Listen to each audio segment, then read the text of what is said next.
What's up, everybody? We back up in here, Hella Flagrant, the podcast. It's your main man, Hella Flagrant DM. I'm in here with my brother, Sean B. Flagrant. Shawnee B, what's going on with you?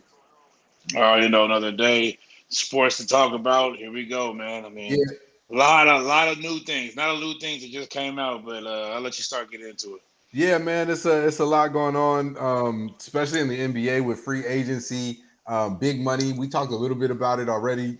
Put out a little bit of info about it, but one of the biggest stories is your man Dennis Schroeder.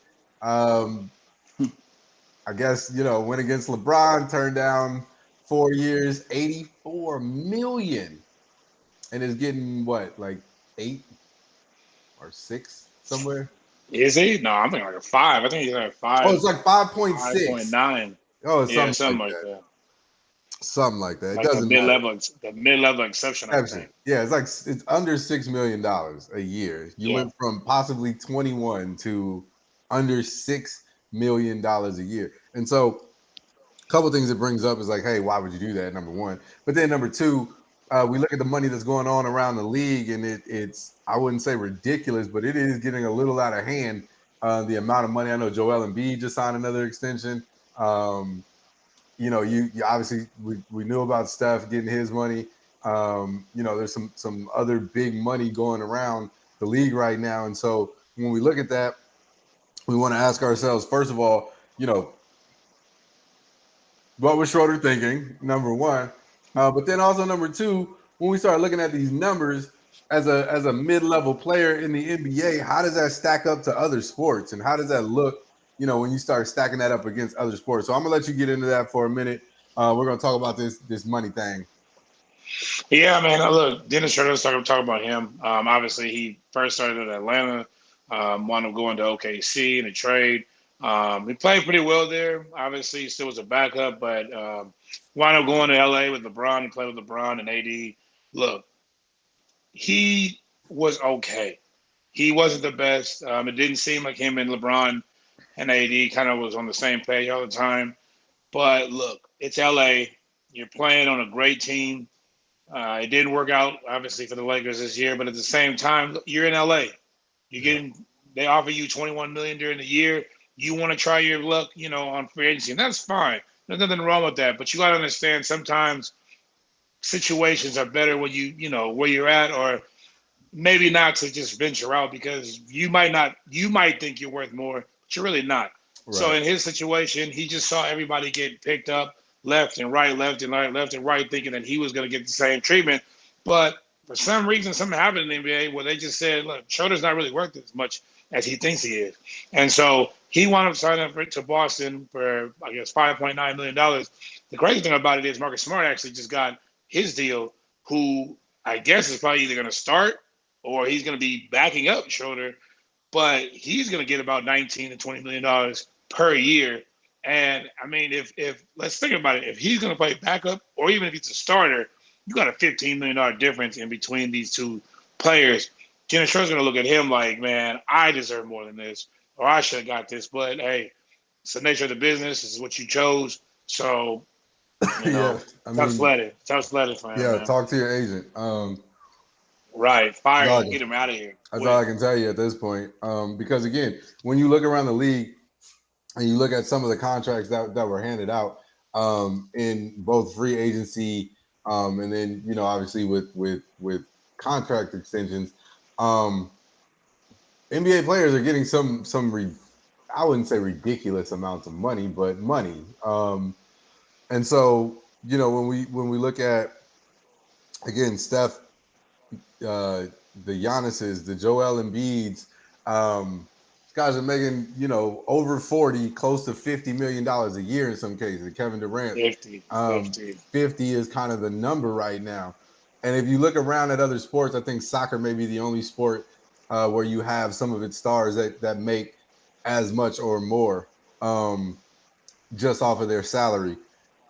Right. Baseball, a couple of their stars kind of make that kind of money. Um, but when you look at it, especially in comparison to what is supposed to be America's biggest sport is football. Let's just not beat around the bush. Let's talk about it direct. The NFL.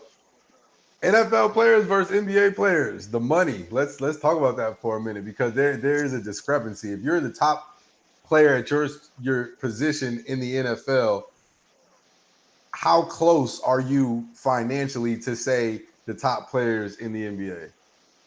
Well, let's look at this. So I ran some numbers, obviously, did a little research. But basically, right now, the top contracts in the NBA, not including the extensions that are going to kick in for a little bit after, are Steph Curry, obviously for Golden State, with $45 million. Just right now, he's making $45 million for this next year. He will be making up to $59 million, I think, somewhere towards the end of his contract, with the new one that he re-signed. But this is just strictly right now, this next year.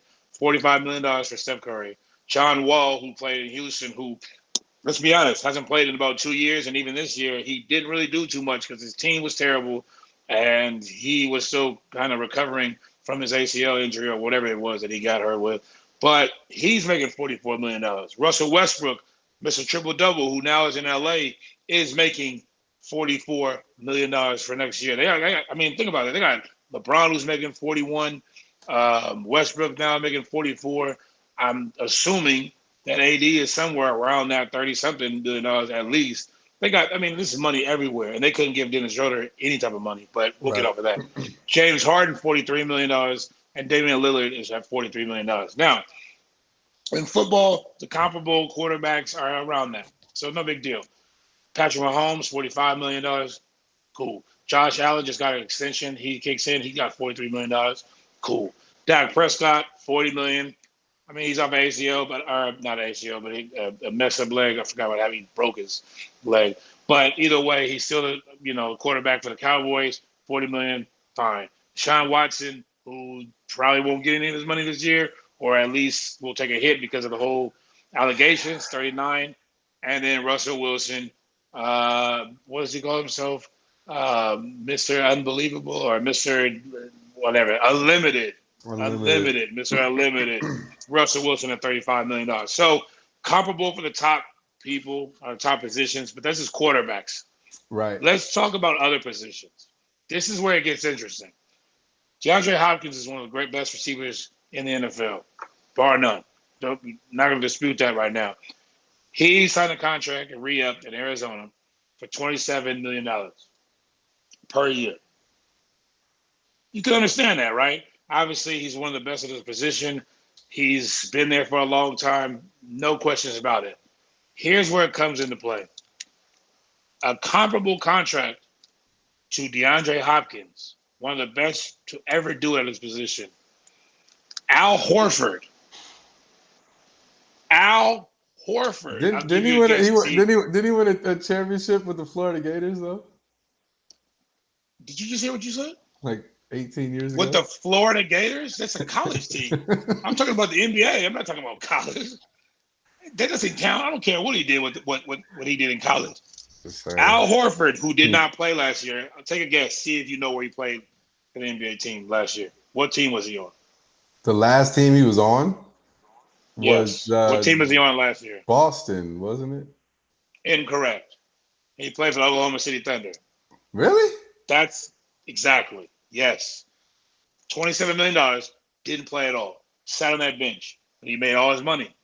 DeAndre Hopkins had one hell of a season, and he is comparable to Al Horford, who did not even play last year. Now, let's go down the line. Left tackle. Left tackles obviously protect your blind side. We need him. Trent Williams, who signed with the 49ers, just got a huge contract, $23 million. He's the highest left tackle in football right now, and he deserves it. Who's comparable to him, do you think? John Collins. Now, we can say, okay, well, John Collins did a good job in the playoffs this year with Atlanta. Great.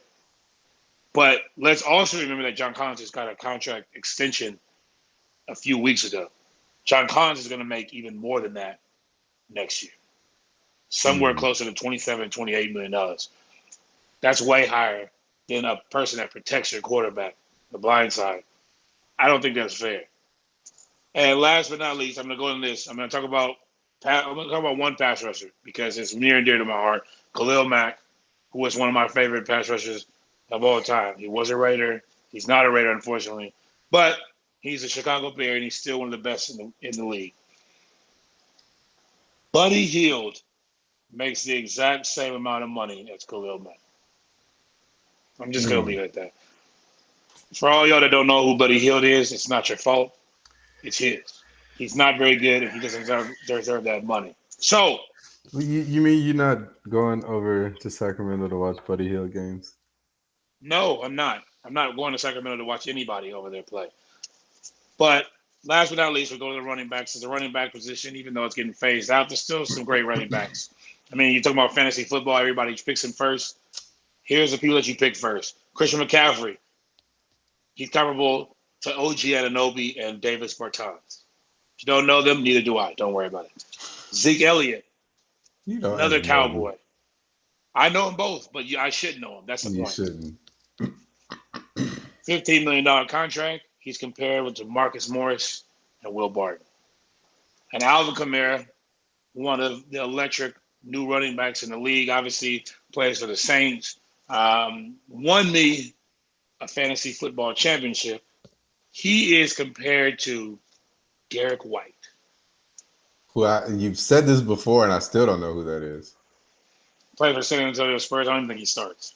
My point is, this is why the NFL players complain about the money from the NBA.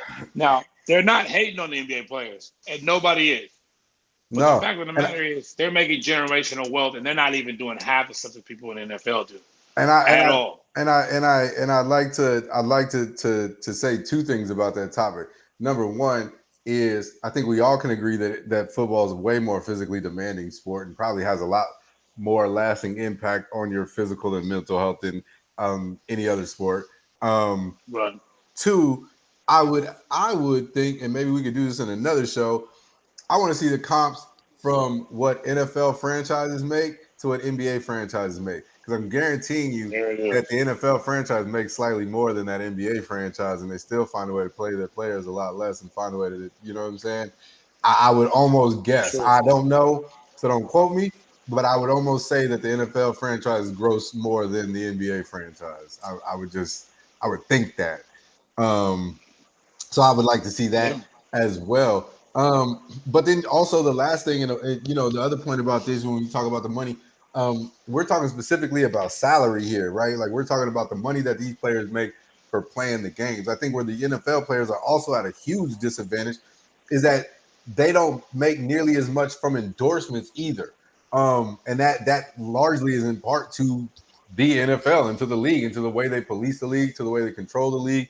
You know, like you told me on the phone, nothing's bigger than the shield. And so they kind of keep the players at bay. So not only do you make money that isn't comparable to athletes of your caliber, but you also aren't afforded the opportunity to go make side money on your own through your own name and likeness because they don't even promote you. Like the NFL does not market its players and make their players marketable. And so, yeah, I mean, I could see, like you said, an NFL player is not going to hate on an NBA player's salary. I mean, it is what it is. Like, you know what I mean? You can't control what the next man makes. You might make more than me right now. Like, I can't control that. But at the same time, as an organization, I could see how an NFL player could be upset at the league for not giving me the opportunities to go make other money and go do some other things to where I can go make money off my name and likeness like some of these other players can. Right. I agree. And that, like you said, comes down to everything with, how the NFL treats these players. I mean, they're talking about the running backs and talking about how low their salary is. And even though, these guys, the three guys that I named, they're one of in the upper echelon of running backs. These are what the highest players make. Every person that I named on here are what the highest players in their position make, not towards the bottom. Right. So you got to understand, like, there are players that are making considerably less money than that, but they're also being pushed a lot more. Now, these running backs especially, they're being ran to death, basically. And then when they hit 30, literally the age of 30, done. Out of here. That's it. That's their last contract. They will not get more because they have, the NFL looks at the age of 30 as you're too old. You can't run it. They'll go find another person to come in and bring in there. And that's it. and that's all you have. Your legs might be gone, your body might be gone, and you might have made a little bit of the amount of money, but you help this NFL team make billions of dollars because Billions. let's be honest, we all watch football, Yep. fantasy football. We watch this for multiple reasons. Like I mean, the NFL is king, period, point blank, in terms of sports out here, and it's never going to change, no matter what. But yet, and still, they're not helping their players out. They're beating these guys to the ground, and they're giving them, you know, a little bit of money considering other sports. I'm not saying it's a little bit of money. Don't get me wrong. I'm not going to sit here and say that Right. $15 million or $60 is a little bit of money Right. because I You wish aren't saying I had that. that kind of money. Correct. But I'm saying for what the other sports are paying for how much money they make their teams and their organizations, they're not being paid fair enough, or at least comparable to what other people in their selected sports are making. And Yeah. so it's big. And I know everybody's probably watching this like, man, I wish I had $15 million. So do I. I do too. So do I. But So if do you're I. if you're if, again if you're making 15 and you're performing at an elite level at the top of your craft, and other players in other sports, you look at baseball, again, soccer and NBA, people are making double, in some cases triple what you're making for being not even the top guy at their spot. Obviously, yeah, you're gonna look at 15 million and be like, wait a minute, hold on. You know what I'm saying? And it's Right. like you said, it's not to say that 15 million is a small amount. I never had $50 million. I'll take it right now. But to put But my body through what they have to go through, all the stuff that comes along with it, if I got to do all this and then every other athlete also has to do all this, why am I getting paid a third or a fourth of what they make? So I definitely get that. Um, sure. but I think, yeah, I think that's a topic that we can continue to explore because, like I said, I want to look at the teams and the money they make, and do some other looking into that. So we might circle back on that topic.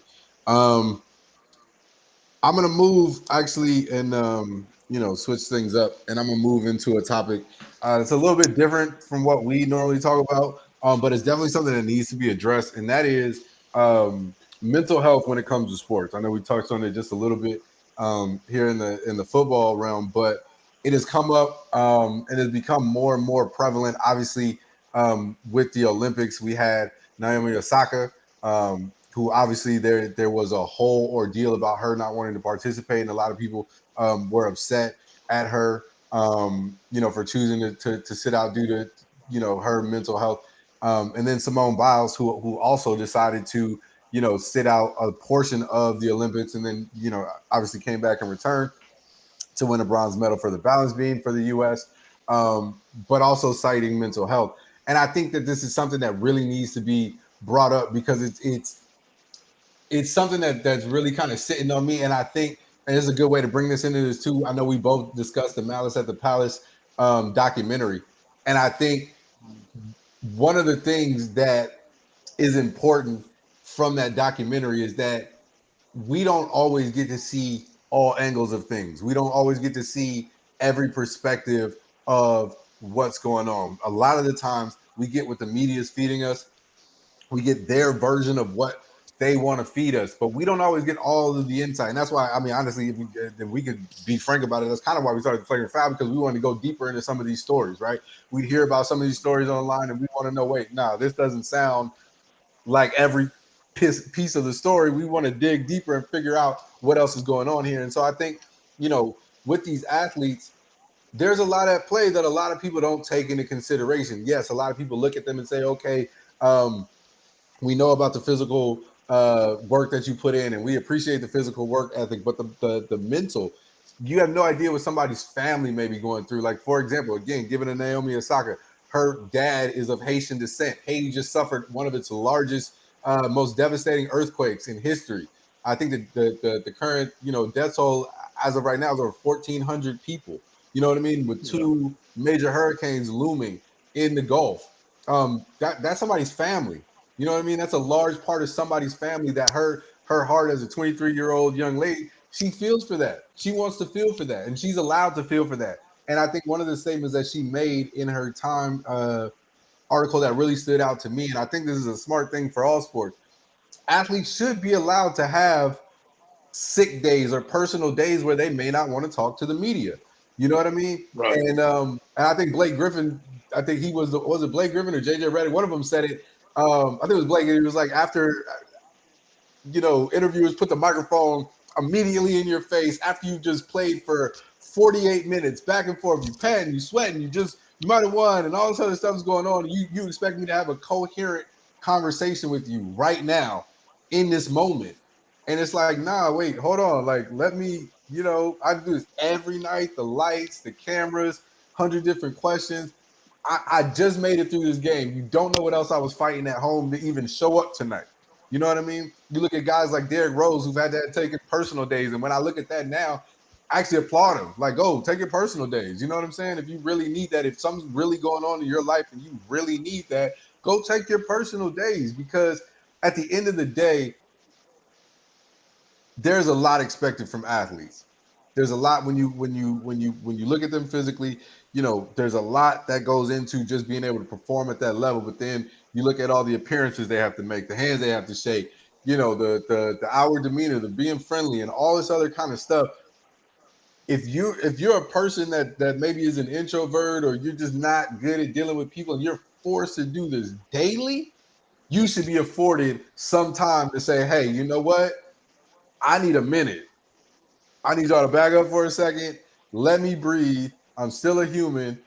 I'll respectfully address your questions when I feel, you know what I'm saying, cool, but allow me the time to breathe. You know what I'm saying? And that's Yeah. kind of where I am on that topic. Yeah, no, I completely agree. A lot of that actually has to do bringing back what we just were speaking about with the money. A lot of people see these guys and these players, athletes, whatever sport it may be, even football, and they expect because they make so much money that they have to do everything exactly the way that they want it to be done. Meaning, like you just said, playing a sport and then immediately turning around and being there for the media, and then immediately turn around there and going to practice, and immediately turning around and flying here, and then doing the exact same thing over and over and over and over. Not expecting them to be, worried or wondering what's going on with their family. Not expecting them to have any kind of emotions about any situation. Like you just said, some people are not comfortable with being in front of camera. Some people are not comfortable with doing certain things, and just because they're good at a sport doesn't mean that now they can't allow them to do that. Now, we all look at ourselves and we all think, okay, if I had this much money, I could do that. If I had, 20, 40, $50 million a year or whatever, I could do that. It doesn't, no, you can't. I'm not saying that you couldn't do it, but at the same time, it's not as easy as you think just because you get paid a lot of money. Being away from your family is not something that anybody can be accustomed to. If you have a wife or a husband or whatever, children, it's not okay to always be away from your family and miss them growing or miss things when you miss their kids growing up. That bothers people. Dealing with things, outside of money issues, not even money issues, but just family issues. People being hurt, like you just talking about Haiti and everything, and Naomi Osaka and her dad being from there. This is her culture. This is her family. She is allowed to have feelings about this, and every time that a major comes up, like she can't help that a major might have came up and happened, a week or right when this happened in Haiti. She still has feelings. She still has emotions. She still has a lot of things going on right now to where if this is happening, she just can't just sit up in front of a camera and answer every single question that you wanted to answer right when you wanted to answer Right. and articulate as much as you wanted to do. She's still a person. Right. Her and Simone Biles took time off during the Olympics, and even before that with Naomi Osaka, and everybody's wondering like, okay, well, what's going on? Why are they doing this? Well, when we have jobs and we have things to do, we don't always go to work. We don't always show up. So what's the difference? Just because they make more money than you doesn't mean that they have to go. Right. I have times where I don't, show up or I can't go to work because I have family issues, or I need to do something, or maybe something is pressing right away, or I need to go to the hospital. Why can't they? Right. Why can't they do that? And Right. I know we've talked about like the situation with Kyrie Irving, and there's times where some things look different, And you can't then, like we talked about with the last dance, or not the last dance. I'm sorry, the Malice at the Palace, and they talked about Ron Artest, and Ron Artest talking about he needed a break because he wanted to go do this or that or work on his rap album. But then you see him at the Source Awards and stuff like that. There's ways to do certain things, but in Naomi Osaka's situation, she's not doing any of that. If she needs a break to just relax and take a breath from something, there's nothing wrong with that. She doesn't have to compete on your schedule. This is her money. This is her time. If it doesn't bother her to not be in Wimbledon or a match or whatever it may be, that's on her. If she loses money from it, that's on her. That has nothing to do with anybody else. You should not take that seriously. You should not sit there and be like, "Oh, what's wrong with her? What's wrong with her?" She's doing what everybody else does in life. Right. She's taking time for herself. And we're talking But about all of this as if this was a normal year. The other thing that we've ignored is that for the last year and a half, athletes have had to go through extensive COVID protocols, more than just the average right, person has to go through. So you add that in the mix. Then when you look in the case of Simone Biles and you look at everything that happened with Larry Nassar in U.S. gymnastics, not to open that can all the way back up, but that is something else that presses on, female athletes have to deal with males in their sport, and there is a lot that goes into that. You know what I'm saying? There was a U.S. Olympic swimmer that brought up the fact that he wasn't going to snitch, but he knows that doping goes on in swimming. Like there's more than just what we see on the surface, and a lot of people get caught up in just shut up and dribble almost. You know what I'm saying? Like they just yeah, tell these athletes to just shut up and dribble, and it's like no, like these are real people. Like those guys in Milwaukee didn't want to play because they felt a connection to what was going on in Milwaukee, to the people in Milwaukee, to the racial injustice that was going on. They didn't want to play basketball. Like that's something as a black man from an inner city, you shouldn't even have to like explain yourself. If you don't yeah, want to play that day because black people are being killed in the street, you know what I mean, by the people that are supposed to serve and protect them, and that is weighing on your mental health, you shouldn't even have to explain that. I need a day off. right, Bye. The rest of the right, world will figure it out. You know what I'm saying? And I get right, in and certain cases there's a lot that you have to look at because when you look at like basketball and it being on a primetime night and there was TV put involved and all this other stuff, but they always managed to figure out. They figured it out that night. They played some old games and you know what I'm saying. They ran it and people were just fine. You know what I'm saying? It was fine. At the end of the day, right, like if you need a day or if there's a way for teams to be able to structure in some sort of relief protocol or hey, yeah, if you play back to backs, you only have to do interviews once a week or something. I don't know. Something like that. I'm just throwing it out there because it is. It's a lot. It's a lot. It's a lot. It's yeah, or expect whatever comes from the interview, or right. expect Get you. whatever comes Yeah, from you the gonna get a lot of situation. Marshawn Lynch situations. Exactly. Like you can't then be mad or find somebody because they're not receptive that day or they don't want to deal with it. I'm sorry. I mean, I know that the Naomi Osaka situation that just happened when she was crying, that was real. That's not She's not doing it just for show. She's doing it Right. because this is bothering her. Like, do not expect her to have any other or not to have emotion. Her journey is her journey. Whether she wants to play tennis or play tennis or not, it's up to her. Like, she doesn't have to. She's not forced to do Well, it. yeah, and again, None of these the players nature are. of the question wasn't even really tennis related, and so I just got finished playing tennis. Ask me tennis questions. If you're not gonna ask me Exactly. tennis questions, let me go take a shower and let me go home. Like, ask me Exactly. tennis questions. Don't ask me about all this. Not right now. Like, I'm tired. I just played. I got all this on my mind. Like,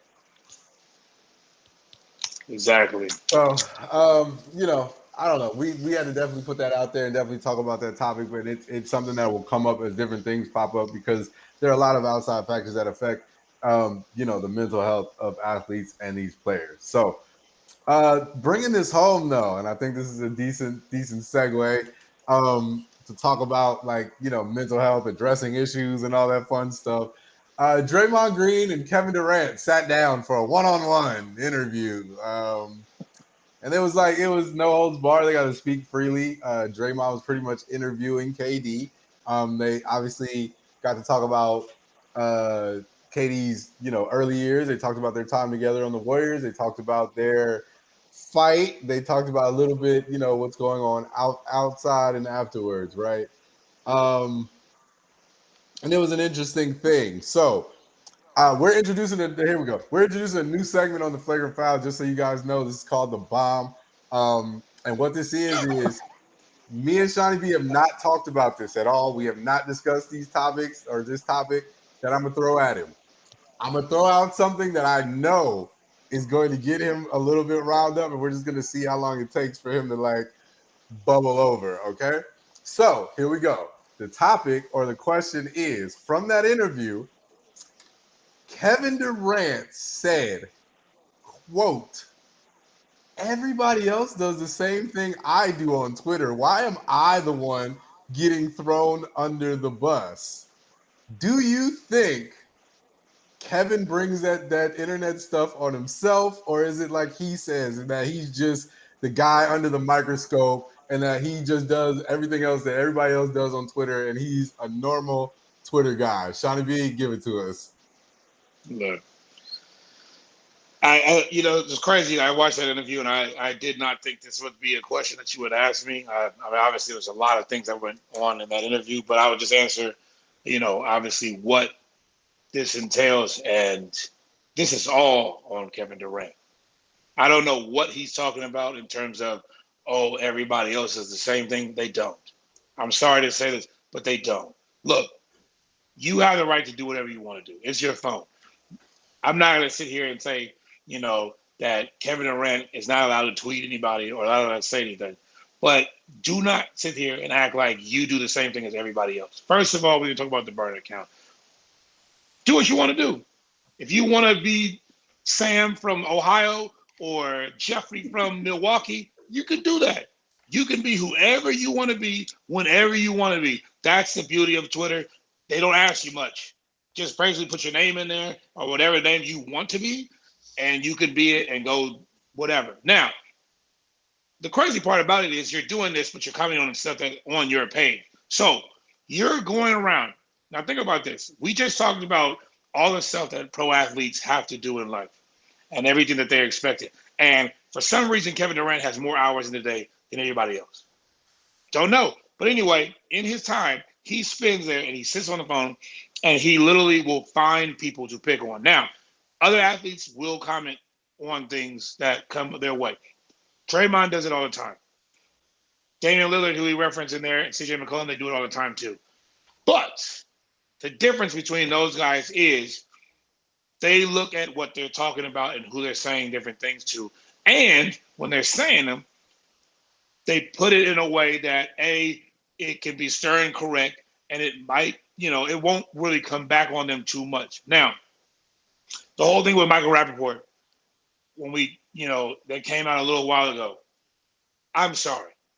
That's completely different. You basically went off on somebody, cussed out his wife, talked, filthy to him, said all type of stuff that no man in this world is going to sit there and allow. That's not normal Twitter beef. Or that's not normal Twitter situation. I'm sorry. I don't care what you say. Normal people don't do that. You are a grown man. You can go and talk to anybody you want to at any time at all. Now, I'm saying this, and you probably can come after me. That's fine. But the fact of the matter is you are not doing the exact same thing that everybody else is doing.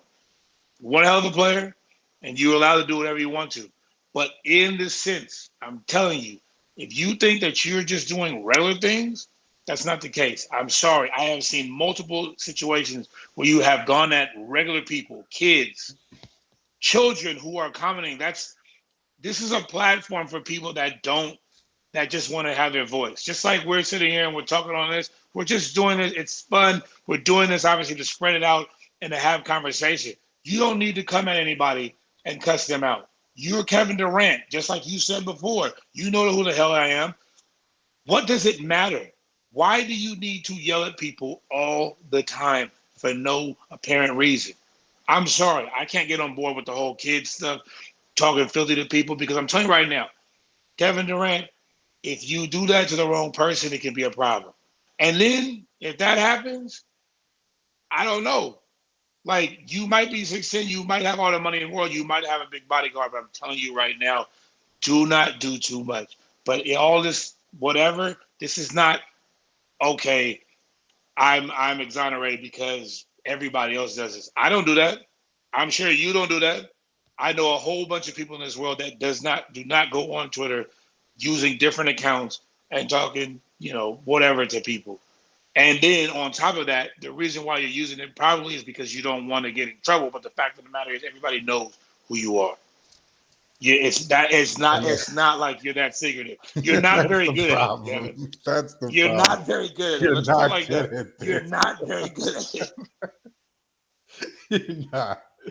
If you're Oh gonna do man. something, at least know how to do it. Oh man. Period. Point blank. So Period. yeah, Point blank. that was fun because I knew you would have a little take on that. We could talk about the rest of the interview if you want to too, though. But there's some other stuff on there I I do think we should go ahead. No, yeah. go ahead. Go ahead. Okay, I'm gonna ask you then this part. Hmm. What did you? Who did you feel once they explained the situation?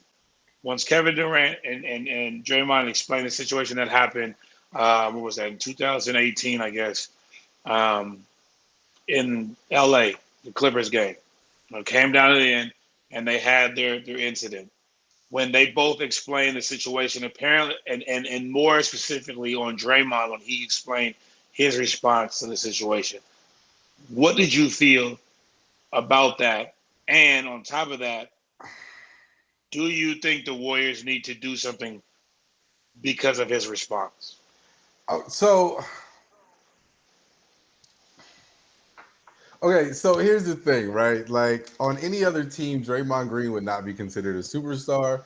I don't even think. Well, I don't even think he's considered superstar. He's considered a star and part of the Warriors three, and was a four Right. because KD was the big three when they were there. Um, Right. so, but he is obviously the heart and soul of that Warriors team when it comes to motivating that team, being an inspiration, being the most vocal leader on that team. So, and for those of you who haven't seen the interview and what we're referring to, apparently when Bob Myers and Steve Kerr approached Draymond Green about the incident, they pretty much told him that they were going to suspend him, and he laughed in their face. And they said, "Well, that wasn't the response that we were expecting or that we should get." And he said, "Well, I'm either going to laugh or curse you out. Which one do you want?" To your coach, Right. your GM. You know what I'm saying? Um, Pretty much told them, "I don't care about your suspension and get out of my face." Pretty much is kind of what he, um, Yeah. alluded to saying. And I guess the way he said it on this interview was just to say, "Yeah, I said it, and I'd probably say it again." Almost. I think that was the problem with for me with the way he said it was like it was pretty much like, "Yeah, I said it, and I'll say it again." Because in that moment, who are you going to tell? Like, who are you to tell me that you're going to suspend me? Now, I get, again, going back to the Malice at the Palace thing, I get that different perspectives are needed, right? Because like one of the things that Jermaine O'Neal said in that Malice at the Palace documentary that really stuck with me that a lot of times people don't know, a lot of these basketball players are friends for real. Right. And yes, heated on the court, it may look bad. The optics may look bad sometimes, but give them 5 seconds and they'll talk this out. You know what I'm saying? Like, had that fan waited 10 seconds before he threw that cup, there probably never would have been a scuffle because they probably would have talked whatever, whatever. You know what I'm saying? And so, from the Exactly. optics point, Bob Myers, Steve Kerr, everybody looking at it on TV and ESPN replaying it a bunch of times. Yeah, it looks bad. Like, oh, I got to come in and do something right now as a GM. You know what I'm saying? I got to come do something. So in Draymond's mind, he's probably like, man, you're making this bigger than it really is. And that's kind of how I took it. But you don't laugh at your GM and tell him that you're going to curse him out for suspending you. You know what I'm saying? Like, you still, Right. I don't care how high and mighty you are. I know y'all are off all these championships and all this other stuff going on, still don't do that, and I don't feel like you even still to this day feel like you were wrong for that at all. Yeah. And so this is where I have a big problem with this. This interview came out obviously. It was actually pretty good. I'm not even gonna lie. Like it was entertaining, and it brought back old stuff. But this is a problem. It did bring back old stuff. This is something that happened in 2018. This is something that I guess is kind of over and done with, except for the fact that you brought it up again. Kevin Durant has moved on. Kevin Durant is on the Brooklyn Nets. He's been on the Brooklyn Nets for 2 years. He's only played this past year, but they've already done their thing. They just won. They just were in uh, with Tokyo just recently. Obviously, they won the gold medal together. Steve Kerr was the coach, so this obviously came on right after everything that happened. The problem I have is this: Draymond, you still play for the Warriors. You have training camp or mini camp or whatever you want to call it in about a month. Okay, you sat there and basically so you knew that these questions you already had to talk it over with Kevin Durant before this because he started off the situation by saying, please basically tell the people because I've been getting killed for this whole thing. Please tell the people how you felt about it. So he knew where Kevin was going to go. Mm-hmm. Kevin said his piece, basically said it was Steve Kerr and Bob Myers handled this wrong. Right? From there, Draymond then elaborates on everything that happened. Now, this is private conversation. This is stuff that's not supposed to get out. I'm sure Bob Myers did not agree to this coming out. I'm sure Steve Kerr did not agree to this coming out. This is a private conversation about what happened. Draymond basically told every single bit of their business without their consent. And then said, like you alluded to, that he laughed in their face. Mm-hmm. Now, to avoid cursing them out. And it basically said, you fucked this up. Kevin Durant agreed. They didn't hold any accountability for what they did. Now, I understand, like you just said, this probably could have been hashed out at the time. It probably could have been done a different way, and that's fine. But Draymond, you still play for this team. Mm-hmm. This is still your boss. You can't say stuff like that. You can't then reiterate how they were weak and how they didn't do things right. Yeah. You could have let Kevin talk and say what he had to say and say, okay, I understand that. Next question. But you reiterated how Steve Kerr and Bob Myers did not handle that situation right, how they didn't know what to do, how they don't know what to do, and how to handle you. Yeah, I'm going to rewind the situation very bad. I'm going to round the situation back to when they played in 2016 in OKC, one of the greatest games I've ever seen. Steph Curry went bananas, wound up hitting that three-pointer from almost half court and beat Kevin Durant and them. Best game I've ever seen. The problem with that whole game was in that locker room, they literally had to call the police on Draymond because he was going to beat Steve Kerr's ass in the locker room. Like physically assault him. They had to call the police. The problem I'm having with this whole situation is that Draymond especially has no boundaries. Mm-mm. And he is basically showing to the world that they do not do anything and he can run the show himself. Steve Kerr and Bob Myers have no control and they cannot do anything about it. Which might be very, very ill-timed considering the Warriors are still in some people's minds considering a Ben Simmons trade. So Draymond, that might not have been the best time to put this out. Like you may have waited till the season started or something. And the cold part about it is Draymond is one of the smartest people in the NBA. I'm just going to say this. There might have been something behind this. It might be. I mean, he got his money last year, so that's what I'm saying. He's already paid. So if they just brought in rookies, they just brought in and they didn't give him any vets or anybody to come with. He might not be wanting to go for a rebuild year or at least a year where they, maybe can get in, maybe they can't. Maybe he knows more than we know about the situation. What you don't want to do, as we've seen before, is that you don't want to put Bob Myers in a place of, basically trying to show who's stronger because we know he'll make a move just to make it. Um, whether He it's the might best have to. basketball move or not, he'll make a move just to make it. And I think, yeah, by saying that the way you said it, Draymond, I'm not saying you forced the hand, but you're making it like, hold on, bro, who's the boss around here again? Like, wait a minute, who runs the show? And that's a tightrope to walk. Like that's a thin line, tightrope to walk. So And Warriors fans, look, I love Draymond. I'm not about to sit yeah, I here love Draymond and too. Kevin Durant. Like I'm not about to sit here and it's because I've talked about the situation that he's not one of my favorite players. The problem is this is still a business, and you still have to understand that the ramifications of what you do and what you say, things will happen. And the last 2 years, the Draymond that we know has not looked like the Draymond that we've known. Mm-mm. I'm sorry, like it just hasn't. And if you're going to continue to do that, and you're making $25 to $30 million per year, like eventually that it's going to run its course. It is. Like Um, sooner or later, people are going to stop allowing it's this Draymond situation to continue. yeah. Yeah, and so we'll see because I don't want to. I was going to circle back on the same topic, but we'll see how this plays out for Draymond and for the Warriors. But it was definitely an interesting interview. I will say this though, and maybe not while you're still playing. Maybe that's the line, but like the document for Malice at the Palace has been what 17 years since that happened. I think that kind of Mm-hmm. stuff does need to come out sooner. Like Yes. I think that documentary should have been like 5 years after it happened, maybe, Yes. or something like that.